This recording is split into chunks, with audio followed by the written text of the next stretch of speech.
Welcome to the working week, as Elvis Costello not would have said, did say.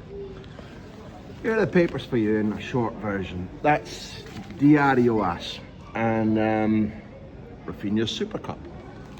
I'll get to the La Liga in a minute, don't worry. Marca. Rafinha is the chic.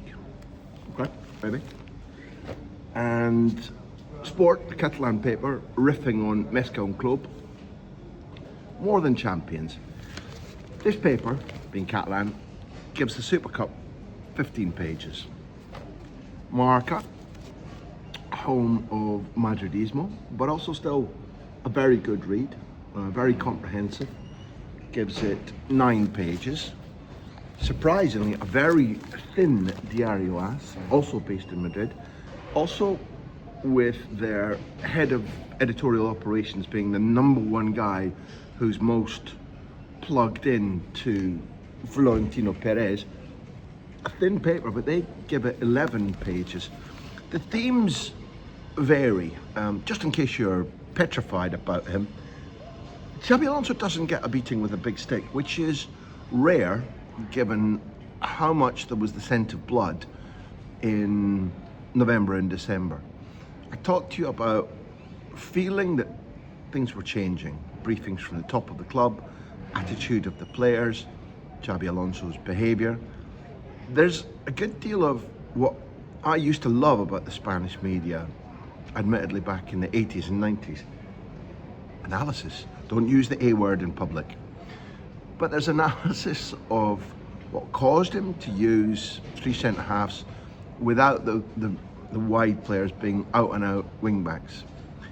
The analysts in the newspapers, and some of them on radio and television, are calling it Real Madrid playing 5 at the back. Now, there was a day where Real Madrid played 2 pivotes, 2 organising central midfielders. There had been a hoo-ha that had called Pacino and got him to do the hoo-ha. There certainly was a time when, unless you won, as Del Bosque did with 5 at the back at Manchester United, en route to rescuing Real Madrid's season when he took over, in theory temporarily, in about 2000, taking over from John Toshak. 5 at the back was a recipe for Real Madrid eliminating Manchester United in that extraordinary game when Redondo did his super flick trick at Old Trafford.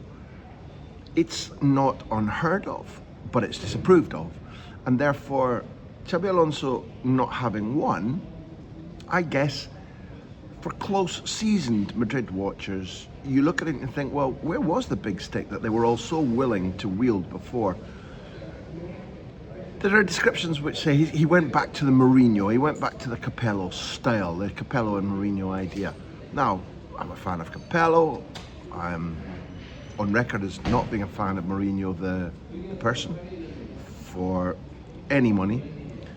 But 2 clever coaches, 2 successful coaches, and maybe that's a way of hedging what Alonso chose to do and bringing him so close to 3-3 because there are 2 huge chances. I think most particularly Carreras, where one of the moments of the match for me, big old Chalmeni, an absolutely lovely human being, really terrific guy, talented, bright, interesting, modern, friendly. But in terms of the play, somebody who's supposed to break things down from the other side and who has talent, but standing in the middle of the penalty area, the opposition penalty area, in the last seconds of a Super Cup that they have to win, and producing a dummy, an over, so that Carreras has a free shot and goal on his good foot, and he scoops it into Joan Garcia's hands. That was Joseph in his magical Technicolor Supercopa moment, as far as I was concerned. But Alonso at the moment is not getting it hot and strong. Now, they've got a long flight back from Jeddah, and Madrid play earliest away at Albacete in the Cup. And one of the things that needs to translate from what we've seen in recent weeks to this week, in my opinion, for Alonso to be sure of keeping his job, is that the way the players are pushing for him, the way the players are happier with what he's asking them to do, and the way the players have set aside whatever was on their minds about being sated because they've won so much, being exhausted because we as an industry, we, journalists and fans, have the right to protest and say this is wrong. We squeeze the juice out of them. And therefore, my contention is that the number one flaw at Real Madrid isn't necessarily the lack of beautiful, creative organisation in the middle of the pitch, or the lack of outright, absolute leadership in the group, both of which are lacking. It's the fact that they're fucking exhausted. Whether they even know that to be the case or not, they are a group of men who are squeezed and squeezed and squeezed domestically for their club, and then are asked consistently to play all summer long, have very little break and very little pre-season.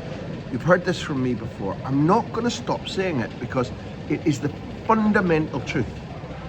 If you're driving a Lamborghini and you run the petrol down to 95% empty, and then somebody breaks the wing mirror, it's not because of the fucking broken wing mirror you're not performing at peak. I'll leave that analogy with you.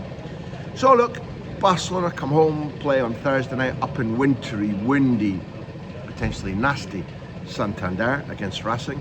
There's an old style cup tie. Who knows if they progress? But one of the headlines in Sport, let's see if I can find it and show it to you. I think it's in Sport, saying the Hansi Flick. Yeah. It's like a cycle, but maybe it's the era. Hansi Flick era remains intact. And it does. Madrid have got Vinicius back, functioning, firing, in the little frippery bits that help make the Clásico interesting and exciting, and by miles the number one football match, not just in the world now, but in the history of organised football. The Clásico is number one. There were things like Real Madrid refusing to do a guard of honour, Barcelona having done it for them as they went up to get the losers medal. A little bit of an interchange that was neither warlike nor friendly between Dani Carvajal and Lamine Yamal again. Mbappe waving the Real Madrid players away from doing a guard of honour, saying we'll stand to the side and watch them, but no guard of honour. Mbappe, I mean, in real terms, barely in the door. French, not Madrileño, and he's like, mark them. A nice moment between Araujo and Vinicius at halftime where two guys who, I mean, one of the biggest humiliations of Araujo's life was in the Super Cup against Vinicius. I think the match ended 4-1 to Real Madrid, where Vinicius ran him ragged in one of those plans which had previously succeeded, of Araujo being a man marking right back against Vinicius. And yet the two men, each of whom have had their troubles, Vinicius feels put upon, is undoubtedly, in my mind, dealing with a degree of stress or depression or sadness over and above his attitude, his behaviour, his talent, his explosiveness.